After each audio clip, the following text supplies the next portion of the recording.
ପ୍ରାଚୀନ ଗ୍ରୀସର ଅଧିବାସୀମାନେ ଥିଲେ ଅତ୍ୟନ୍ତ କ୍ରୀଡ଼ାପ୍ରିୟ। ସେମାନେ ଉତ୍ତମ ସ୍ୱାସ୍ଥ୍ୟ ଏବଂ ଶରୀର ଗଠନ ଉପରେ ଅଧିକ ଗୁରୁତ୍ୱ ଦେଉଥିଲେ।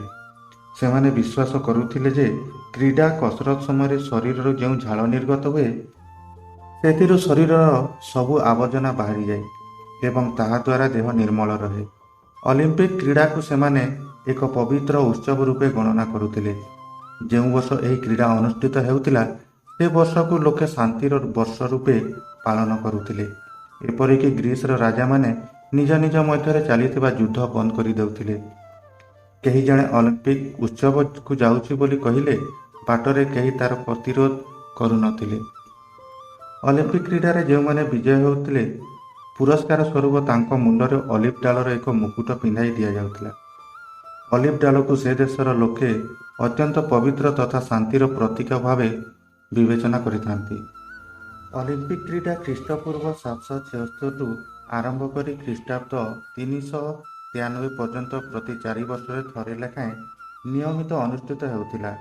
ପ୍ରତିଯୋଗିତାରେ ବହୁ ଲୋକ ଏକତ୍ର ହେଉଥିବାରୁ ନିଜ ଶାସନ ପ୍ରତି ବିପଦ ଆଶଙ୍କା କରି ତତ୍କାଳୀନ ସମ୍ରାଟ ଥିଓଡରସ୍ 394 ଖ୍ରୀଷ୍ଟାବ୍ଦରୁ ଏହାକୁ ବନ୍ଦ କରିଦେଇଥିଲେ। ଏହାର ପ୍ରାୟ 1500 ବର୍ଷ ପରେ ଫ୍ରାନ୍ସର ଜଣେ କ୍ରୀଡ଼ାପ୍ରେମୀ ଏହାର ପୁନଃପ୍ରତିଷ୍ଠା ପାଇଁ ଉଦ୍ୟମ କରିଥିଲେ। ତାଙ୍କର ନାମ ହେଲା ବାରେନ୍ ପିଏଦା କୁବାର୍ତା। 14ଟି ଦେଶର ମୋଟ 241 ଜଣ ଖେଳାଳିଙ୍କୁ ନେଇ 1896 ମସିହା ଏପ୍ରିଲ 6 ତାରିଖ ଦିନ ଗ୍ରୀସ୍ ଦେଶର ଏଥେନ୍ସ ନଗରୀରେ ସେ ପୁଣି ଥରେ ଅଲିମ୍ପିକ୍ କ୍ରୀଡ଼ାର ଆୟୋଜନ କରିଥିଲେ। ଏହା ହିଁ ହେଉଛି ଆଧୁନିକ ଅଲିମ୍ପିକ୍ କ୍ରୀଡ଼ାର ଜନ୍ମଦିନ। ସେହି ଦିନଠାରୁ ଏହା ପ୍ରତି 4 ବର୍ଷରେ ଥରେ ଲେଖାଏଁ ପୃଥିବୀର ବିଭିନ୍ନ ଦେଶରେ ଅନୁଷ୍ଠିତ ହେଉଛି। କ୍ରୀଡ଼ାରେ ଭାଗ ନେଉଥିବା ଦେଶ ଏବଂ ଖେଳାଳିମାନଙ୍କର ସଂଖ୍ୟା ପ୍ରତିଥର ବୃଦ୍ଧି ପାଉଛି। ଗତ 2008 ମସିହାରେ ଚୀନର ବେଜିଂଠାରେ ଅନୁଷ୍ଠିତ ହେଉଥିବା କ୍ରୀଡ଼ା ଉତ୍ସବରେ ଛୋଟ ବଡ଼ ମୋଟ 205ଟି ଦେଶର 10,500 ଖେଳାଳି ଭାଗ ନେଇ ଅଲିମ୍ପିକ୍ କ୍ରୀଡ଼ାର ପରିଚାଳନା ପାଇଁ ଆନ୍ତର୍ଜାତୀୟ ଅଲିମ୍ପିକ୍ କମିଟି ନାମରେ ଗୋଟିଏ ଅନୁଷ୍ଠାନ ଅଛି। ସୁଇଜରଲ୍ୟାଣ୍ଡର ଲୁସେନ୍ ସହରରେ ଏହାର ମୁଖ୍ୟ କାର୍ଯ୍ୟାଳୟ ଅବସ୍ଥିତ। ବିଭିନ୍ନ ଦେଶର ପ୍ରତିନିଧିମାନେ ଏହି କମିଟିରେ ସଭ୍ୟ ଅଛନ୍ତି। ଏହାର ଏକ ନିୟମାବଳୀ ଅଛି ଏବଂ ପ୍ରତ୍ୟେକ ଖେଳ ପାଇଁ କେତେଗୁଡ଼ିଏ ନିର୍ଦ୍ଦିଷ୍ଟ ନିୟମ ଓ ଶୃଙ୍ଖଳା ସ୍ଥିର କରାଯାଇଛି। ସେହି ଶୃଙ୍ଖଳାକୁ ସମସ୍ତେ ମାନିବାକୁ ବାଧ୍ୟ। ଆନ୍ତର୍ଜାତୀୟ ଅଲିମ୍ପିକ୍ କମିଟି ଭଳି ବିଭିନ୍ନ ଦେଶରେ ନିଜ ନିଜର ଗୋଟିଏ ଲେଖାଏଁ ଅଲିମ୍ପିକ୍ କମିଟି ଅଛି। ଏହି କମିଟି ବିଭିନ୍ନ କ୍ରୀଡ଼ା ପାଇଁ ନିଜ ଦେଶରୁ ଖେଳାଳି ନିର୍ବାଚନ କରନ୍ତି। ଆନ୍ତର୍ଜାତିକ କରୋନା ମହାମାରୀ ପାଇଁ ଆନ୍ତର୍ଜାତିକ ସ୍ତରରେ ବିମାନ ସେବା ବନ୍ଦ ରହିଥିଲା। କରୋନା ମହାମାରୀ ପାଇଁ ପୃଥିବୀ ସ୍ତରରେ ବିମାନ ସେବା ବନ୍ଦ ରହିଥିଲା। ଆନ୍ତର୍ଜାତିକର ଅର୍ଥ ହେଲା ପୃଥିବୀ ସ୍ତରରେ। ପୁନଃ ବିଫଳ ହେଲେ ପୁନଃ ପ୍ରୟାସ କରିବା ଉଚିତ। ବିଫଳ ହେଲେ ପୁଣି ଥରେ ପ୍ରୟାସ କରିବା ଉଚିତ।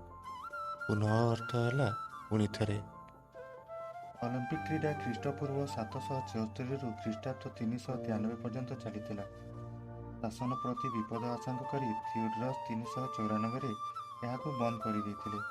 ପରେ 1896 ମସିହା ଏପ୍ରିଲ 6 ତାରିଖରେ ବାରେନ୍ ପିଏଦା କୁବାର୍ତା 241 ଜଣ ଖେଳାଳିଙ୍କୁ ନେଇ ଏଥେନ୍ସ ନଗରୀରେ ପୁଣି ଥରେ ପ୍ରତିଷ୍ଠା କଲେ। ଏହା ଥିଲା ଆଧୁନିକ ଅଲିମ୍ପିକ୍ କ୍ରୀଡ଼ାର ଜନ୍ମଦିନ। ଅଲିମ୍ପିକ୍ କ୍ରୀଡ଼ା ପାଇଁ ଆନ୍ତର୍ଜାତୀୟ ଅଲିମ୍ପିକ୍ କମିଟି ନାମରେ ଗୋଟିଏ ଅନୁଷ୍ଠାନ ଅଛି। ଏହାର ମୁଖ୍ୟ କାର୍ଯ୍ୟାଳୟ ସୁଇଜରଲ୍ୟାଣ୍ଡର ଲୁସେନ୍ ସହରରେ ଅବସ୍ଥିତ। ପ୍ରଶ୍ନ: ଗ୍ରୀସ୍ ଦେଶର ଅଲିଭ୍ ଡାଳକୁ କାହାର ପ୍ରତୀକ ଭାବେ ବିବେଚନା କରାଯାଏ? ଉତ୍ତର: ଗ୍ରୀସ୍ ଦେଶର ଅଲିଭ୍ ଡାଳକୁ ପବିତ୍ର ତଥା ଶାନ୍ତିର ପ୍ରତୀକ ଭାବେ ବିବେଚନା କରାଯାଏ। ପ୍ରଶ୍ନ: ଆନ୍ତର୍ଜାତୀୟ ଅଲିମ୍ପିକ୍ କମିଟିର ମୁଖ୍ୟ କାର୍ଯ୍ୟାଳୟ କେଉଁଠାରେ ଅବସ୍ଥିତ? ଉତ୍ତର: ଆନ୍ତର୍ଜାତୀୟ ଅଲିମ୍ପିକ୍ କମିଟିର ମୁଖ୍ୟ କାର୍ଯ୍ୟାଳୟ ସୁଇଜରଲ୍ୟାଣ୍ଡର ଲୁସେନ୍ ସହରରେ ଅବସ୍ଥିତ।